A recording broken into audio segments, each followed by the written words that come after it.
जय हिंद। एजुकेशन अड्डा में आप सभी का स्वागत है।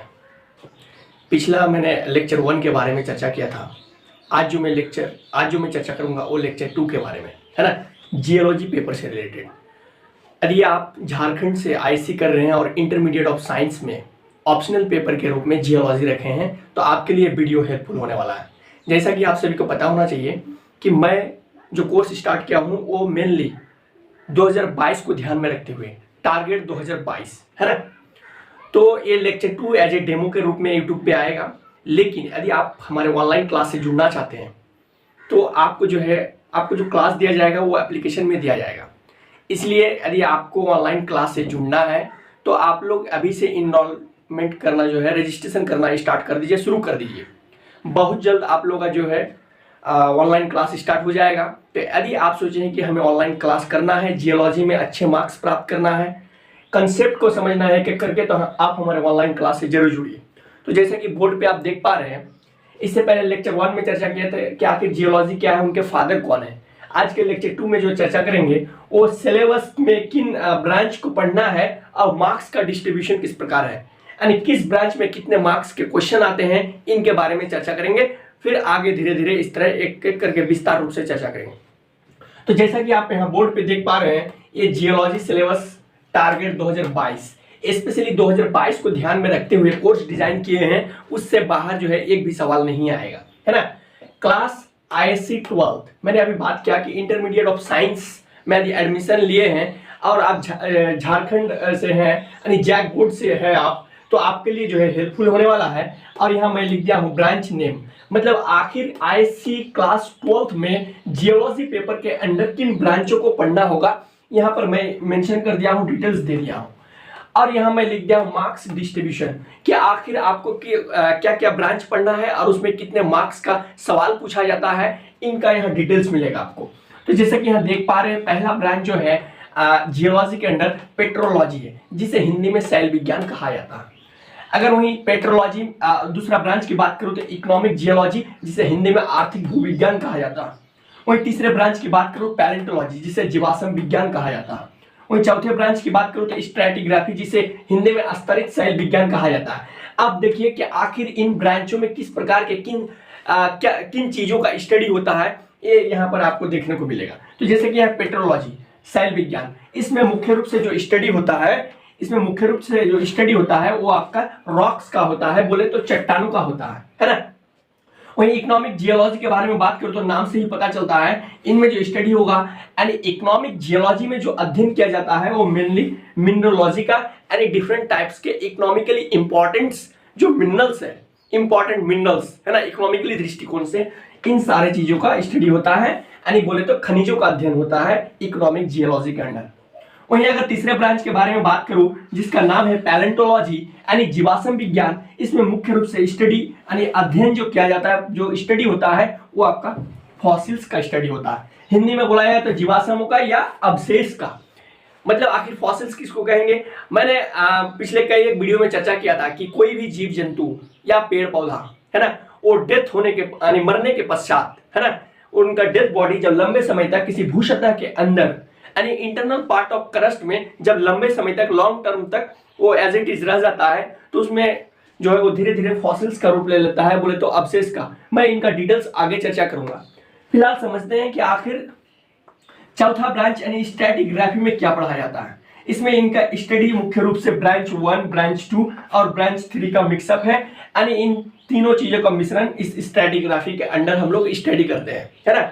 तो ये तो था बात कि आखिर किन ब्रांच के अकॉर्डिंग आपको किन चीजों का स्टडी होता है इनका। अब बात करेंगे मार्क्स डिस्ट्रीब्यूशन के बारे में।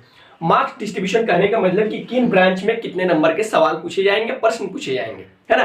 तो कई एक साल के क्वेश्चन जब आप एनालिसिस करेंगे, जब आप क्वेश्चन बैंक के अकॉर्डिंग आप एनालिसिस करेंगे, तो आपके सामने निकल कर ये आएगा कि ये जो आपका पेट्रोलॉजी ब्रांच है यानी शैल विज्ञान, ये सबसे बड़ा ब्रांच है और इस ब्रांच से लगभग 20 नंबर से 25 नंबर के बीच सवाल आते हैं, यानी प्रश्न पूछा जाता है 20 से 25 के बीच, है ना। 22 भी पूछा जा सकता है, 23 भी पूछा जा सकता है और कई एक सालों में पूछा भी गया है। वहीं अगर अगले ब्रांच के बारे में बात करूं इकोनॉमिक जियोलॉजी में, तो मार्क्स डिस्ट्रीब्यूशन की अगर बात करूं तो इसमें जो सवाल पूछे जाते हैं ये लगभग 15 से 20 नंबर के बीच में पूछा जाता है। यानी ब्रांच 2 में इकोनॉमिक जियोलॉजी में आर्थिक भूविज्ञान में 15 से 20 नंबर के सवाल पूछे जाते हैं। वहीं अगर तीसरे ब्रांच के बारे में बात करूं पैलेंटोलॉजी, तो पैलेंटोलॉजी में आपका 15 से 17 नंबर के सवाल पूछे जाते हैं, यानी 15 to 17 मार्क्स, है ना, किसमें, पैलेंटोलॉजी में। वहीं अगर बात करूं लास्ट आपका स्ट्रेटिग्राफी में, तो इसमें लगभग 13 से 15 नंबर पूछा जाता है। कितना, 13 से 15 नंबर।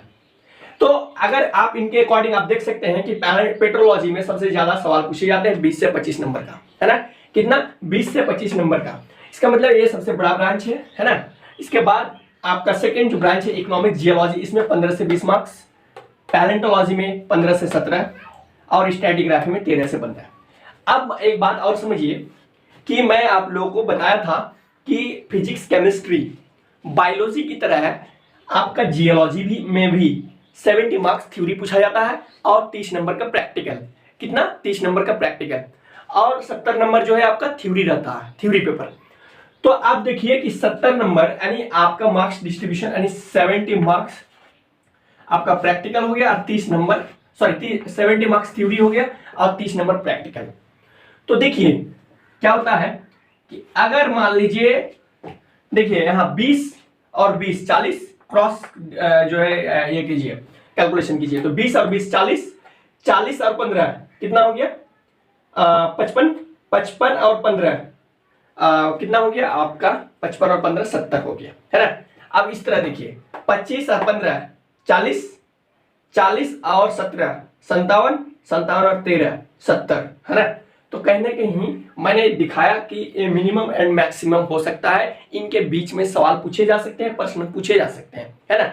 अब जो मैं आगे के जो लेक्चर लाऊंगा, जो आगे के आपके सामने जो क्लास आएगा वो एज ए डेमो के रूप में वो आपका पेट्रोलॉजी के बारे में मैं पढ़ाऊंगा कि आखिर पेट्रोलॉजी में किन चीजों के बारे में पढ़ना है, पेट्रोलॉजी के कितने भाग हैं, है ना, पेट्रोलॉजी में आखिर क्या क्या चीजें पढ़ना होगा, फिर एक एक करके इकोनॉमिक जियोलॉजी, पैलेंटोलॉजी, स्ट्रैटिग्राफी। लेकिन मैं बार बार एक बात कर रहा हूं कि YouTube में आपको कंप्लीट वीडियो नहीं मिल पाएगा, क्योंकि सबका पेट है भाई, है ना, हाँ मेरा भी पेट है, आपका भी है, इसलिए बहुत ही मिनिमम फी में, है ना, पिछले साल की तुलना में इस बार फी भी कम रहेगा।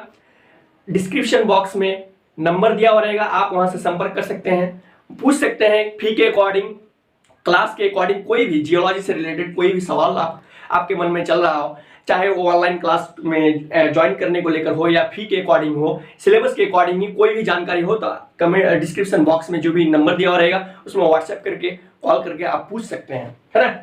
तो ये तो था कि आपका किन ब्रांचों को पढ़ना होगा और मार्क्स का डिस्ट्रीब्यूशन किस प्रकार के है ना। मैं एक बार कह रहा हूं कि ऑनलाइन क्लास से जुड़कर आप जो है ऑफलाइन से भी बेहतर मजा ले सकते हैं। आप ऑनलाइन में कम से कम 2 दिन कम से कम डेमो करके जरूर देखिए। मैं ऑनलाइन क्लास भी 1 से 2 दिन आप लोगों को डेमो दूंगा, वहां से भी आप समझ सकते हैं कि मेरे लिए परफेक्ट है या नहीं, है ना।